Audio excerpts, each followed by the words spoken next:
tiga tadi, la'allakum tattaqun, menjadi orang-orang yang bertakwa. Kemudian yang kedua, Al-Baqarah 185, la'allakum tashkurun, tashkurun, menjadi orang-orang yang pandai bersyukur. Kemudian Al-Baqarah 187, yaitu yang sudun, orang-orang yang selalu mendapatkan irsyad atau petunjuk dari Allah. Jadi ada tiga. Yang pertama menjadi orang-orang yang bertakwa, kemudian yang kedua menjadi orang-orang yang selalu bersyukur, yang ketiga menjadi orang-orang yang selalu mendapat petunjuk. Nah, bagaimana agar tiga tujuan ini tercapai, Bapak Ibu? Kita balik pada keluarga kita. A'udzubillahi minasyaitonirrajim. Bismillahirrahmanirrahim. Qu anfusakum wa ahlikum nar. Jagalah dirimu dan keluargamu dari api neraka. Misi terbesar keluarga kita adalah menjaga diri kita dan keluarga besar kita dari api neraka. Dan ini adalah tugas utama bapak-bapak sebagai kepala keluarga. Bapak-bapak punya kewajiban utama untuk mengawal satu anggota keluarga penuh agar terbebas dari api neraka. Nah, kira-kira dalam bulan Ramadan ini bapak-bapak sudah membuat program Ramadan bersama keluarga atau belum? Alatku untuk melakukan mawar. Nah, ya ampun, ibu-ibu pun diajak lembaga dereng kali gambarnya untuk program Ramadan. Lah, kok dereng kan? Ayo kita buat bu, mumpung baru tanggal 7 Ramadan. Mudah-mudahan kita diberikan kesempatan untuk menyelesaikan sampai akhir Ramadan. Oke, mudah-mudahan diberikan kesempatan. Kenapa membahas program Ramadan dalam keluarga itu penting? Karena misi keluarga terbesar tadi menyelamatkan semua anggota keluarga dari api neraka. Sehingga tidak mungkin bapak-bapak jalan sendiri, ibu-ibu jalan sendiri, putra-putri jalan sendiri. Harus ada kesepakatan bersama dalam keluarga apa kira-kira yang mau dilakukan di bulan Ramadan ini untuk mencapai tiga hal tadi: bertakwa, bersyukur, kemudian selalu mendapat petunjuk. Wah, kotoran yang dulu seminggu derek, masih ada waktu 3 minggu lagi. Masih ada waktu 3 minggu lagi untuk duduk bersama Bapak Ibu, putra putri yang masih ada di rumah, atau kalau sendiri yaitu bisa menjadi program sendiri untuk bisa mewujudkan program itu ya. Ibu-ibu yang sudah sendiri, bapak yang sudah sendiri, nah ini bisa kita jadi acuan bersama. Siapa yang kita contoh tentunya yaitu Rasulullah Muhammad SAW. Yang pertama itu bapak, apa yang harus kita lakukan? Tentunya dalam satu keluarga ini harus meluruskan niat bersama-sama bahwa yang mendasari kita berpuasa atau ibadah Ramadan adalah iman. Man shoma Ramadana imanan wa ihtisaban ghufira lahu ma taqaddama min dzambi. Iman. Hanya karena atas dasar iman kepada Allah kita berpuasa. Kira-kira yang rawuh di sini tadi sudah sahur. Nanti masih ada harapan untuk bisa buka, Bapak Ibu ya. Kita sahur dan kita sudah merencanakan bahkan nanti bukanya itu bagaimana. Tapi saudara-saudara kita yang di Palestina sekarang ini, mereka hanya bisa merencanakan sahur. Bukannya entah berapa hari lagi. Bisa bukannya kapan juga tidak tahu. satu contoh bagi kita. Ternyata tidak semua orang berpuasa di Ramadan itu ketika maghrib nanti tiba bisa berbuka seperti yang kita lakukan di rumah. Sehingga dua kebahagiaan orang yang berpuasa itu ada. Yang pertama, ketika menjumpai waktu berbuka, kemudian yang kedua adalah bertemu dengan Rabbnya, bertemu dengan Allah. Karena ibadah puasa itu memang hanya urusan kita dengan Allah saja, ya. Sehingga ketika puasa ini mendasarkan pada iman, seluruh keluarga diingatkan, maka tidak ada yang pura-pura puasa. Anak-anak kita, cucu-cucu kita tidak ada yang pura-pura puasa. Tidak ada yang mengatakan bahwa saya nggak ada yang ngawasi kok, saya mau bohong gini, nggak ada yang lihat, karena dia yakin Allah pasti melihat. Kalau konsep puasa ini betul-betul dilandasi dengan keimanan, harusnya tidak ada orang-orang yang melenceng. Tidak ada yang melenceng. Tetapi kita masih bisa melihat orang puasa tapi juga melakukan maksiat. Orang berpuasa tapi juga berbohong. Orang berpuasa di pasar tapi juga mengurangi timbangan misalnya. Orang berpuasa tapi juga korupsi, juga mengolok-olok di media sosial. Hati-hati ya, ibu ya. Di WA lagi puasa kok obrolannya kok kayak gini. Harus ada yang nyetok nih. Puasa. Nah, yang pertama dulu ingatkan bahwa apapun yang dilakukan dilandasi oleh iman. Iman adalah keyakinan di mana kita yang paling tinggi tingkatannya betul-betul merasa diawasi oleh Allah. Di dalam hadis arba'in yang panjang itu, hadis nomor 2 itu, ketika ada seorang malaikat datang kepada Rasulullah yang sebagai seorang manusia pembelajar, bertanya kepada Rasulullah, minta diterangkan, akhirni anil Islam, akhirni anil iman, kemudian akhirni anil ihsan. Salah satu ihsan itu adalah apa, gitu kan? Kemudian dijawab, antak budawaha ka'annaka tarahu wa illam takun tarahu wa innahu yaraka. Ini kalau saya di pondok mahasiswa UMP, saya ada santri itu 41 ibu-ibu di Kerapang itu. Itu dari berbagai daerah di Jawa Tengah. Basicnya panti asuhan Muhammadiyah dan Aisyah. Setiap hari mereka ngaji termasuk menghafalkan hadis arba'in satu persatu ini. Ini juga sudah mereka hafalkan hadis yang paling panjang. Jadi alhamdulillah saya belum punya anak laki-laki, Pak. Pak Darus ada di belakang ya. Saya belum punya anak laki-laki, tapi saya diberikan amanah untuk mengasuh 41 anak perempuan yang semuanya sudah besar, usia mahasiswa. Dan ternyata tidak mudah ya Bu untuk mengasuh anak-anak perempuan yang luar biasa. Jadi membayangkan kalau nanti punya mantu perempuan bagaimana ya kan? Tapi ketika mereka dididik dengan hati, dengan kesabaran, alhamdulillah hadis ini satu persatu mereka hafalkan, termasuk hadis arba'in ini. Jadi ya selain di UMP, saya di Aisyah, kemudian itu tadi mengasuh anak-anak di pesantren mahasiswa. Ini menjadi ikhtiar untuk melahirkan generasi-generasi yang ya bisa bermuhammadiyah dengan baik. Walaupun saya tahu latar belakang mereka bukan Muhammadiyah, walaupun sudah di panti asuhan 6 tahun, nyatanya sholatnya juga belum bisa terkontrol dengan baik, ya bacaan-bacaannya itu terkadang. Nah, ini harus diperbaiki. Tadi konsep Islam itu anta udawaha ka'annaka tarahu fa illam takun tarahu fa innahu yaraka. Beribadahlah seolah-olah kau melihat Allah. Kalau kau tidak bisa, yakinlah bahwa Allah itu melihatmu.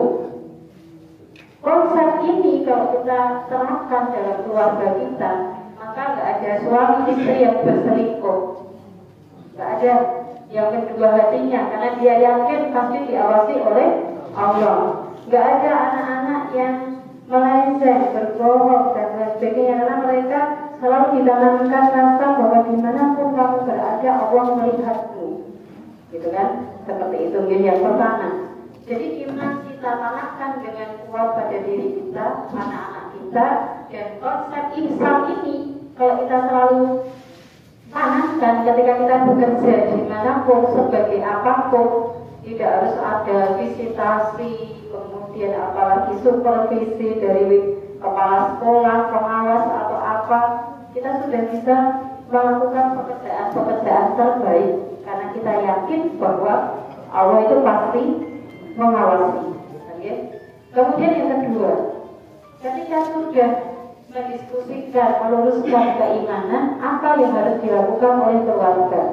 Tentunya harus ada program yang direncanakan oleh keluarga untuk bisa mencapai 3 hal tadi: bertakwa, bersyukur, kemudian selalu mendapatkan petunjuk. Program kerja apa di keluarga yang harus disepakati Bapak Ibu? Coba kita yang pertama, program apa yang harus kita sepakati di keluarga? Dari sholat wajib dulu ya. Dari sholat wajib dulu. Sholat wajib tepat waktu dan berjamaah. Bisa tidak Bapak Ibu kalau ini disepakati menjadi program wajib keluarga? Bisa. Sholat waktu tepat, sholat 5 waktu tepat waktu berjamaah. Waduh, gula ribut. Nah, bapak-bapak pasti berjalan di masjid ya Pak? Oke, apa di rumah Pak? Masjid ya Pak? Kalau bapak-bapak di masjid ya, kalau di rumah nanti pakai pernah ya Pak? Karena kewajiban bapak-bapak berjamaah itu di masjid, termasuk juga anak laki-laki. Saya selalu sampaikan pada mahasiswa UMP kalau kuliah, jadi sholat subuh di mana? Di kos-kosan Bu, yang disuruh pakai tenang. Karena kalau laki-laki itu ya jamaah di masjid. Sekarang ibu-ibu bisa di masjid, bisa di rumah. Kalau di rumah ada saudara perempuan atau siapa juga ibu bisa melakukan itu. Okay? Kalau tidak memungkinkan untuk ke masjid, atau tidak mungkin untuk ke masjid. Nah ini, kalau di santri saya membuat tabel yang kita berikan nama yaitu daftar amalan harian. Sholat wajib tepat waktu berjamaah 5 waktu. Nanti dijelaskan. Mereka akan tulis hari ini yang sholat wajib 5 waktu tepat waktu berjamaah berapa kali, berapa waktu, 3, 5 atau hanya 2 misalnya. Nanti di akhir pekan kita evaluasi. Nah Bapak Ibu bisa menulis sendiri, gitu kan? Lah, apa sih tidak ditulis? Belajar seperti malaikat. Kalau kita besok punya laporan sudah diteliti. Ada YouTube-nya milik salah satu calon wakil presiden. Nanti bisa dipelajari ya. Kalau sampun nanti mendengar Profesor Mahmud MD di YouTube-nya itu mengungkapkan tentang ketika dia ditanya oleh seorang Nasrani, sudah meninggal itu terus nyawanya kemana? Ada seorang pendiri Nasrani tanya, kalau sudah meninggal nyawanya kemana? Ada yang bisa jawab? Nah, apa yang dilakukan Profesor Mahmud MD ini? Beliau mengumpulkan orang-orang yang pernah mati suri. Mati suri besok ya? Mati istilahnya kita mati kemudian hidup lagi, istilahnya kita. Ada sekitar 100 orang Bapak Ibu yang ditanyai itu. Hampir 80% yang menjawab hal yang sama. Saya kok keriting ini ya. Hampir 80% itu menjawab hal yang sama. Mati, mereka merasa umurnya naik, dan dari atas itu mereka melihat keluarganya pada nangis jenazahnya. Pada nangis itu rohnya lihat gitu. Kemudian naik lagi, ada ruang gelap, kemudian masuk ke ruang yang tenang sekali. hampir 80 orang sama. Ketika di ruang yang terang sekali dalam sekejap itu, mereka diperlihatkan semua perbuatan yang sudah dilakukan dari kecil sampai usia. Semua tanpa terkecuali. Tidak ada yang keselip. Sekejap tapi sudah kelihatan semua. Gak tahu teknologi Allah seperti apa. Seperti kita lihat video kemudian ada potongan-potongan video atau bagaimana. Nah, kemudian setelah mereka melihat diperlihatkan amalan dari awal sampai dengan akhir, kemudian mereka mau naik lagi. Nah, disitulah di stop katanya. Ada yang nyetok. Kamu belum saatnya naik. Belum kembali lagi hidup. Wallahu a'lam bishawab. Ini dari 80% orang yang ditanya itu sama jawabannya. 20%-nya mirip-mirip. 20%-nya mirip-mirip tuh. Terus ibu-ibu bapak ya sudah usah ibu. Pengalaman jatuh kan tidak harus jatuh ya Bu. Iya, ini pengalaman orang yang sudah mengalami seperti itu, wallahu a'lam bishawab, tapi bisa menjadi pembelajaran. Ya Allah, lah nek kabeh amalane kok ditontonke, lah kaya apa rasane? Apa terus yang kita lakukan itu baik semua? Boleh ya? Kan kita ada fase-fase dulu juga tidak baik ya Bu. Sekarang sudah baik Bu. Ada fase-fase kita apa namanya? Tidak taat sama Allah. Ada fase-fase kita itu matanya melihat hal-hal yang tidak baik. Ada fase di mana mulut kita mengucapkan hal yang tidak baik. Ada fase di mana mata kita itu melihat orang lain lebih cantik daripada istri sendiri. Atau ibu-ibu mengagumi bapak-bapak atau laki-laki lain lebih ganteng dari suaminya sendiri. Nah, udah bilang ini. Nah, ini sekelumit, nanti bisa dicari YouTube-nya. Ini sekedar contoh saja. Ternyata ketika amalan kita itu diperlihatkan dari awal sampai akhir, saya pun nggak bisa membayangkan betapa malunya nanti, betapa sedihnya nanti, dan luar biasa. Nah sekarang, sebelum itu kita diperlihatkan, kita sekarang hitung-hitung tiap harinya. Ayo, sholat waktu 5 waktu kita sudah penuh atau belum, kita catat. Nanti di akhir minggu kita evaluasi. Kemudian program yang kedua setelah sholat wajib, tentunya sholat sunnah. Dimulai dari sholat sunnah rawatib 12 rakaat ya Bapak Ibu. Sebelum subuh 2 rakaat, sebelum zuhur 4 rakaat, setelah zuhur, setelah maghrib, setelah isya 12 rakaat. Kenapa ini juga ditekankan? Karena di bulan Ramadan ini jangankan ibadah-ibadah yang sudah diperintahkan, kebaikan-kebaikan yang sedikit saja berlipat ganda. Apalagi yang sunnah. Jangan terus ada kalimat nggak kami sunnah. Nah, tapi sunnah itu sesuatu yang bisa dilakukan oleh Nabi, mau perkataan, perbuatan, dibenarkan dan sebagainya.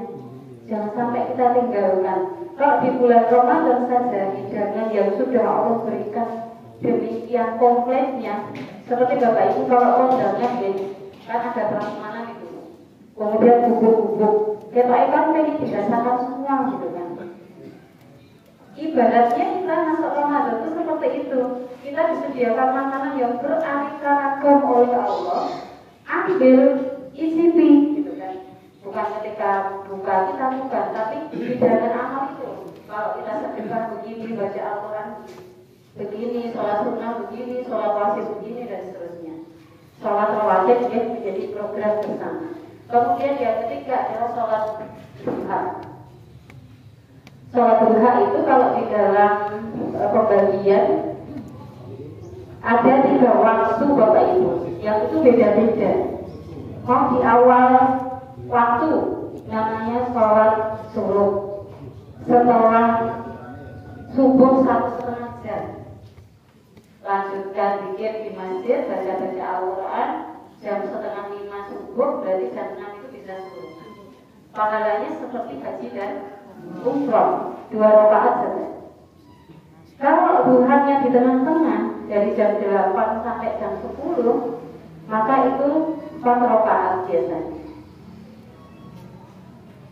Dampaknya beda lagi, pahalanya beda lagi, bukan seperti haji dan umroh, tapi iya akan dibawakan rumah di surga. Yang ketiga, zuhur di akhir waktu sekitar jam 10 ke atas, jam 10 itu akan dibebaskan dari mara bahaya. Nanti di HTC yang versi ini sama kabungan gitu kayak gini.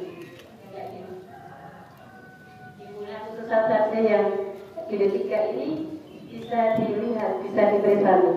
Itu kalau seandainya ada bahaya dan menimpa 3 orang jalan deret-deret, kita akan diselamatkan oleh Allah.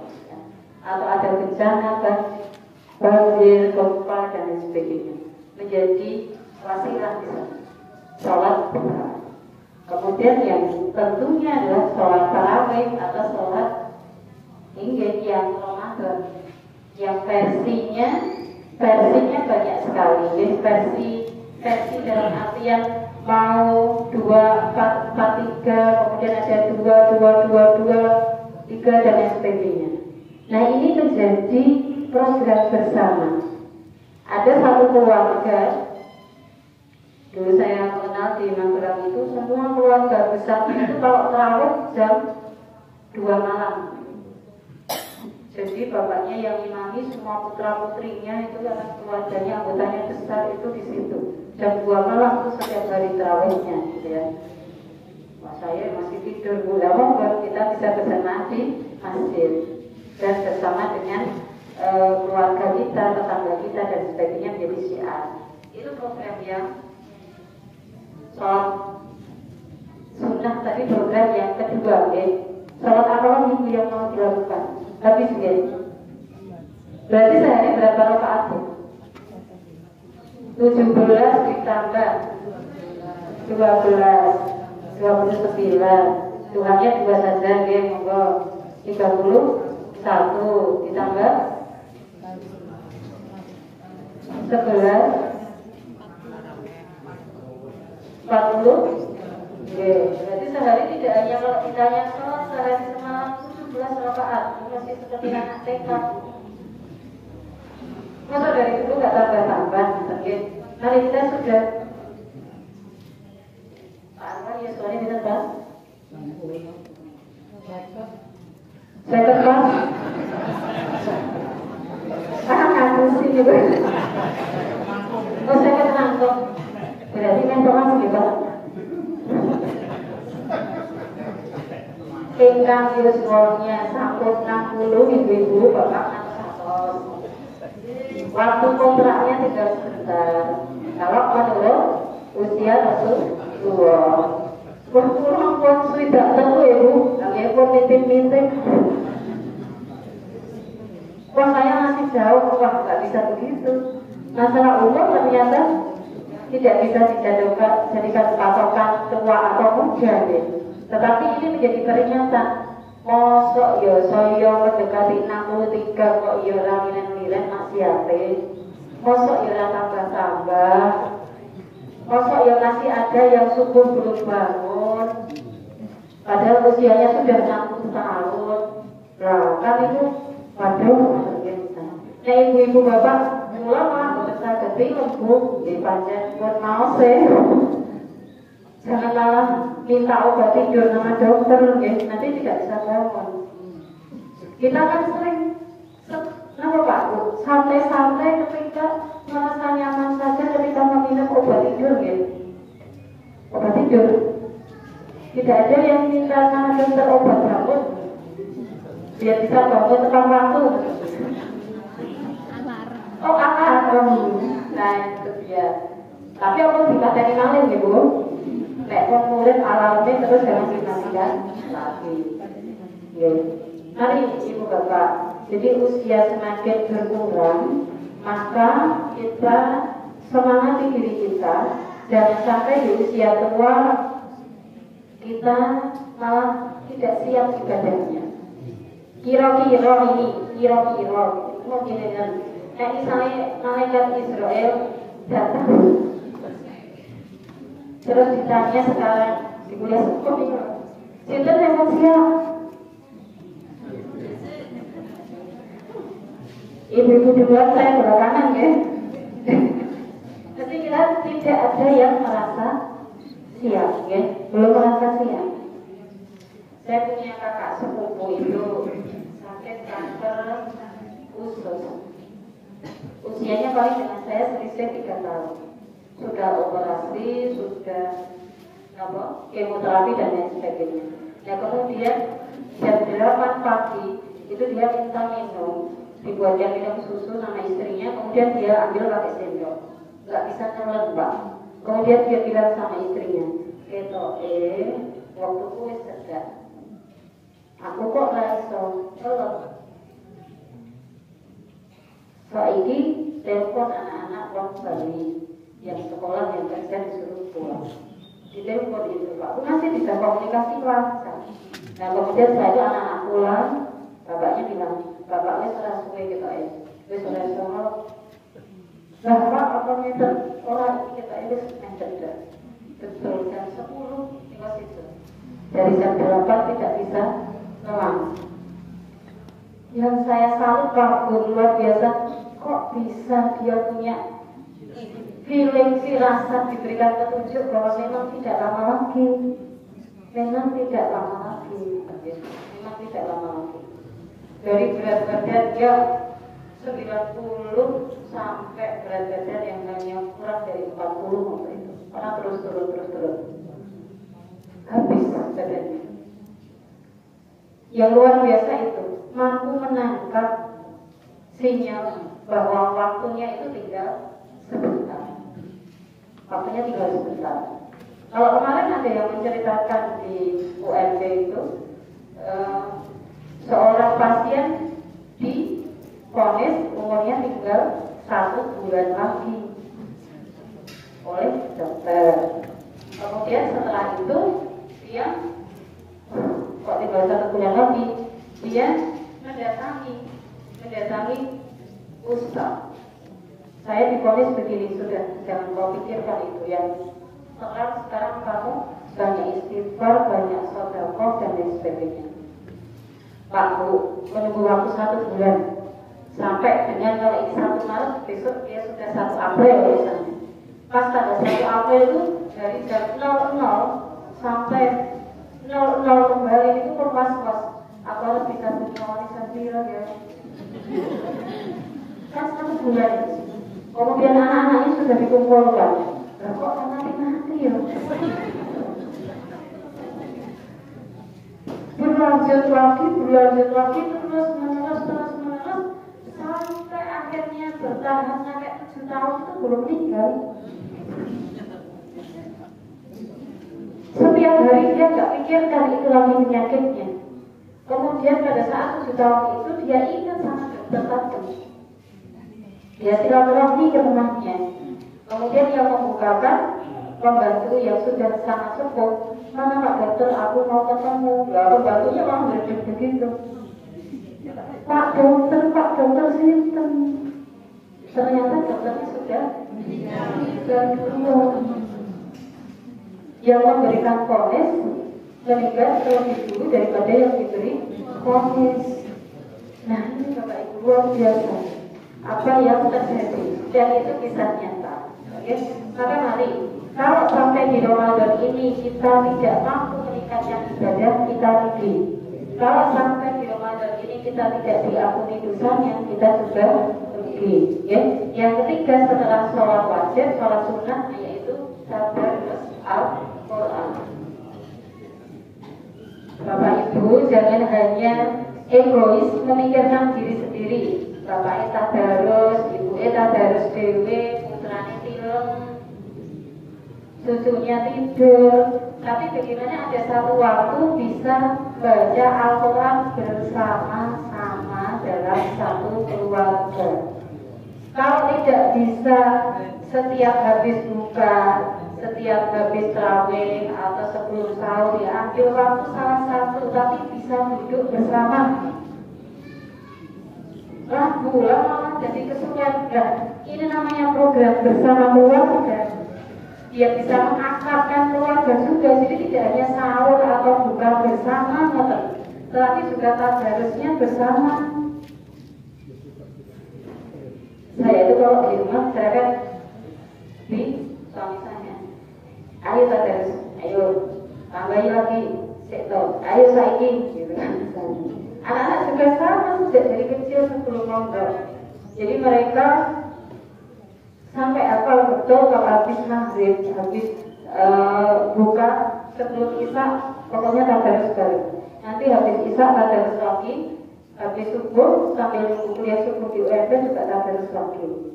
Itu menjadi penyenangan bahwa ingat mereka bahwa orang tuanya itu betul-betul berusaha mendidik mereka dengan Al-Quran, berinteraksi dengan Al-Quran. Boten sah cepet-cepetan Pak Bu, alon-alon mawon. Yang penting kita bisa berinteraksi dan bahkan kalau perlu dibaca artinya. Kemarin ada yang bilang saya hatam. Saya satu hari itu saya bisa 10 juz. Saya kaget. 10 juz, ya Allah. Bagaimana caranya? Saya tadarus itu 5 jam. 5 jam. Iya, setiap setengah jam 1 juz. Setiap setengah jam 1 juz. Saya membayangkan bacanya bagaimana.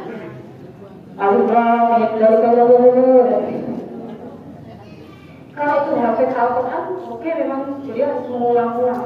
Tapi bagi kita yang membaca saja terkadang harus hati-hati, ya, biar hukum bacaannya tidak salah. Alon-alon mawon, pelan-pelan saja. Bahkan kalau Ramadan ini ditargetkan membaca artinya 10 ayat setiap hari. 10 ayat setiap hari dibaca artinya, Bapak Ibu. Nanti Ramadan tahun depan Bapak Ibu sudah akan membaca arti satu mushaf. Berapa bisa? 1 tahun itu berapa hari? 365 hari. Berapa jumlah ayat katanya Bu? 3.665 kita. Kira-kira ya, saya juga belum pernah menghitung Bu. 3.665 ayat. 365 kalikan 10 ketemu pinter. 3.000 ya? Oke, 3.650. Jadi membaca ayatnya dan artinya 10 ayat per hari dimulai Ramadan ini, Ramadan depan Ibu sudah hafal membaca artinya Bu. Kalau satu bosan ingkang hafal baca artinya belum kan? Padahal sudah sejak SD kan, TK kita baca Al-Quran. Monggo kita giatkan. Kita kali sedih bocor ayatnya doa ini Bu. Makanya karena artinya nggak dibaca, Ar-Rijalu Qawwamuna 'alan Nisa artinya adalah laki-laki pemimpin untuk perempuan di dalam berkeluarga misalnya. Karena tidak tahu artinya, maka ada ibu-ibu yang berani sama suaminya. Atau suami yang tidak mampu memimpin istrinya. Bukan suami yang takut istri, ya Pak, tapi tidak mampu memimpin istrinya. Wes kok sakar-sakar belok, enggak. Ampun, nanti pertanggung jawabnya berat. Istri tidak sholat, istri tidak puasa, ya harus diingatkan, termasuk juga putra-putrinya, ya. Ikut tadarus Al-Quran, dibaca ayatnya, kemudian dibaca artinya. Mari anak-anak yang belum bisa, ya kita tuntut satu persatu. Program yang ketiga. Kemudian program yang keempat, yaitu adalah mengajarkan atau gerakan berbagi. Jadi kalau saya melihat itu ada 5 gerakan untuk bisa membuat program keluarga dalam bulan Ramadan. Tadi ada gerakan sholat 5 waktu, tepat waktu dan berjamaah, gerakan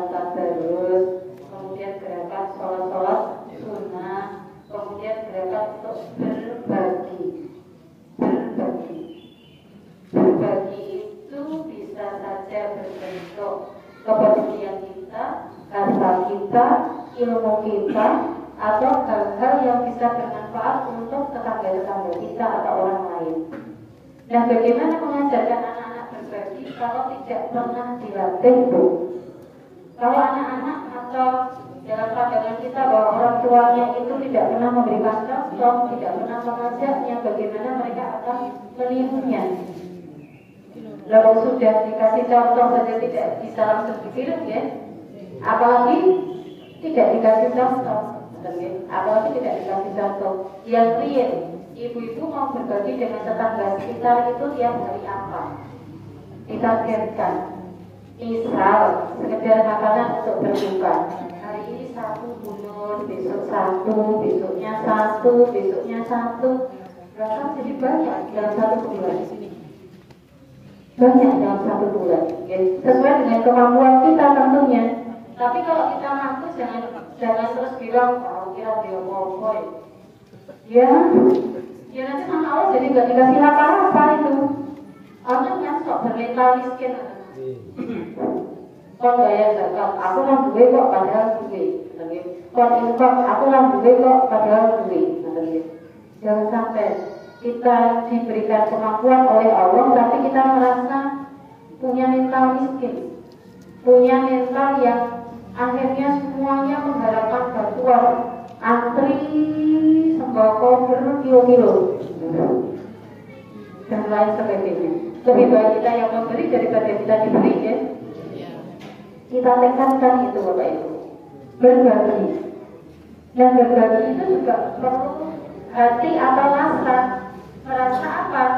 Merasa seperti di hadis Al-Bukhari itu, la yu'minu ahadukum hatta. Ada yang apa?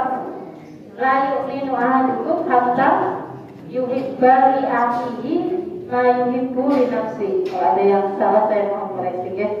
Tidak, la yu'minu ahadukum, tidak sempurna iman seseorang sampai dia mencintai saudaranya seperti mencintai dirinya sendiri. Wah, ini gampang banget diakalkan hadisnya. Yang aneh orang nggak tempat. Aneh, tapi nih buka lemari. Saya dikeluarkan baju saya mau disenangi, apa saya nggak disenangi.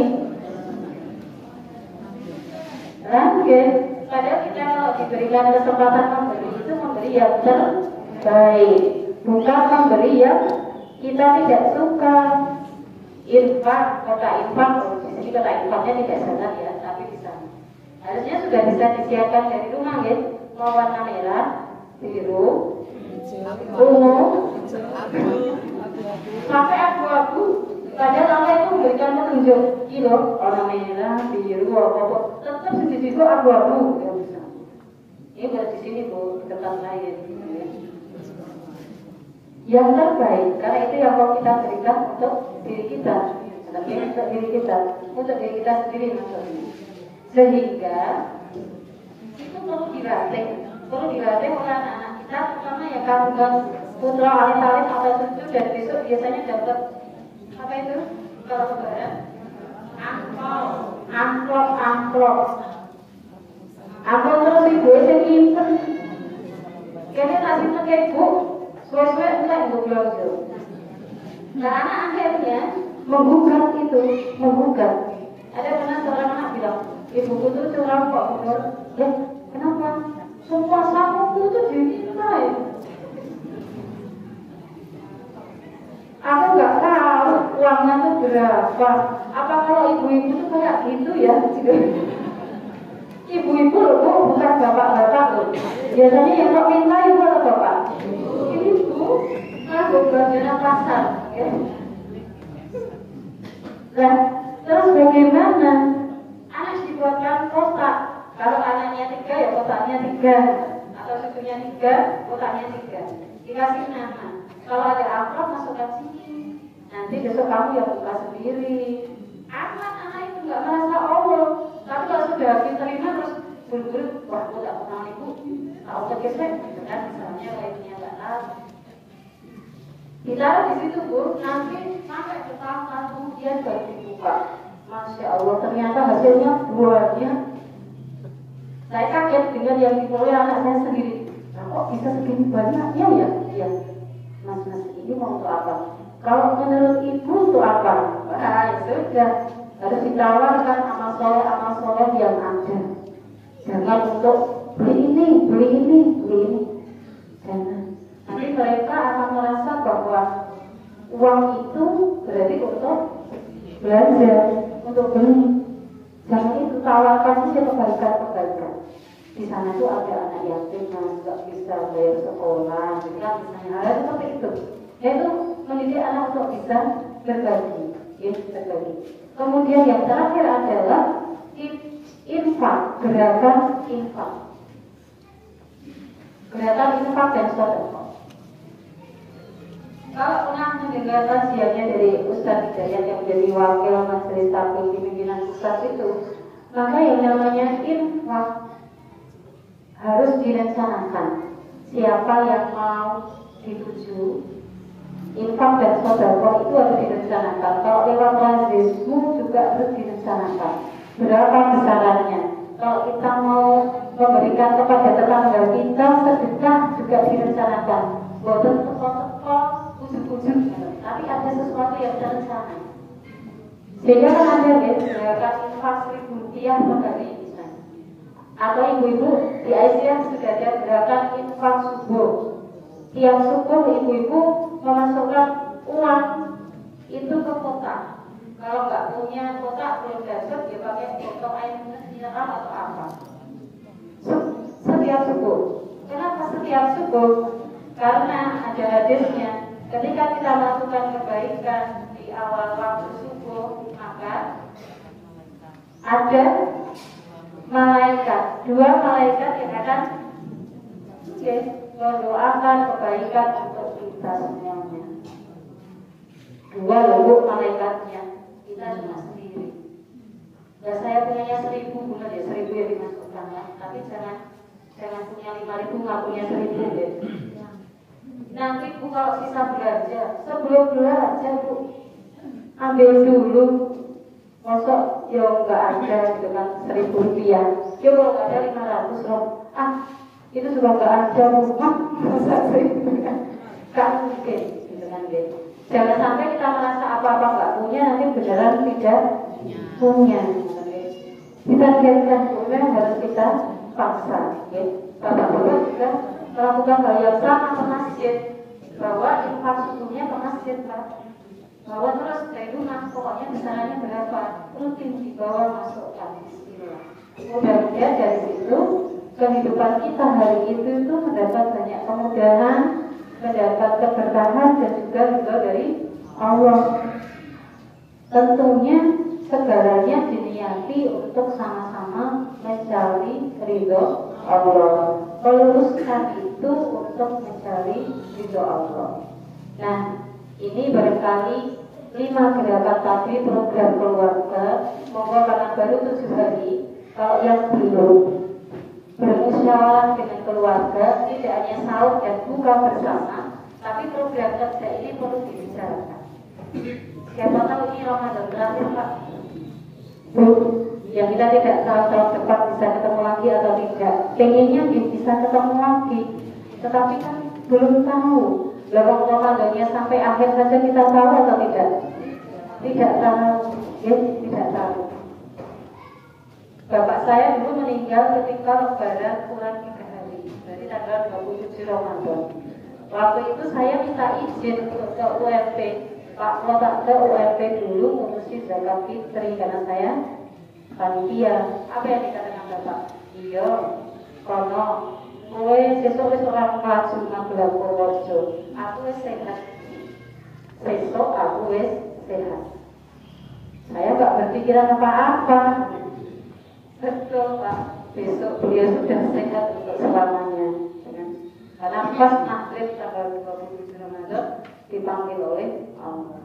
Nah ini juga menjadi pembelajaran bagi saya pribadi. Bagaimana beliau pengen sekali mengundang tetangga-tetangga kita, ayo buka bersama. Mungkin nawar di akhir Ramadan, saiki wae, sesuk wae. Ojo ngenteni akhir Ramadan. Ternyata ini juga gitu kan. Beliau memang sudah sakit sementara waktu. Tapi ini juga menjadi pembelajaran bahwa apapun yang Allah berikan kepada kita itu harus kita syukuri Ibu. Itu tadi untuk menjadi orang yang bertakwa, untuk menjadi orang yang selalu bersyukur, tapi dengan berbagi. Mudah-mudahan kita dan keluarga bisa menjadi bersyukur. Kemudian untuk menjadi orang yang selalu mendapat petunjuk atau irsyad, yaitu apa? Kita tadi selalu berinteraksi dengan Al-Quran, selalu berinteraksi dengan Al-Quran. Karena sebaik-baik zikir adalah membaca Al-Quran. Dan ditanya kebaikannya pasti berlimpah. Nah, mudah-mudahan dengan 5 gerakan tadi kita bisa menjadi orang yang bertakwa, bisa menjadi orang yang bersyukur, juga bisa menjadi orang yang senantiasa mendapat petunjuk dari Allah Subhanahu wa Ta'ala. Kita sama-sama berdoa mudah-mudahan Ramadan kali ini Allah memberikan kesempatan untuk kita bisa menjalankan ibadah dengan lebih baik ya ibu-ibu, dan jangan lupa senantiasa mengulang-ulang doa yang sudah diajarkan oleh Rasulullah di dalam bulan Ramadan. Bagaimana Bapak Ibu? Asyhadu an la ilaha illallah, astaghfirullah, as'alul jannata wa a'udzu bika minan nar. Allahumma innaka afuwwun tuhibbul afwa fa'fu anni. Setiap waktu selalu ulang-ulang dan banyak membaca istighfar minimal 100 kali. Kalau Rasulullah saja 100 kali, tentunya kita harusnya lebih, sehingga ini menjadi wasilah, menjadi cara untuk kita bisa mengoptimalkan bulan Ramadan ini jadi lebih baik. Dan keluarga yang sakinah mawaddah warahmah adalah keluarga yang selalu taat kepada Allah. Kita lihat keluarga kita, jika kok menjadi semakin jauh dengan Allah ketika kita berkeluarga, mari evaluasi bersama. Ada yang salah apa kira-kira sehingga kok malah menjadi semakin jauh dengan Allah? Harusnya menjadi semakin dekat dengan Allah. Nasrul minallah wa fathul qarib wa basyiril mu'minin. Wassalamualaikum warahmatullahi wabarakatuh.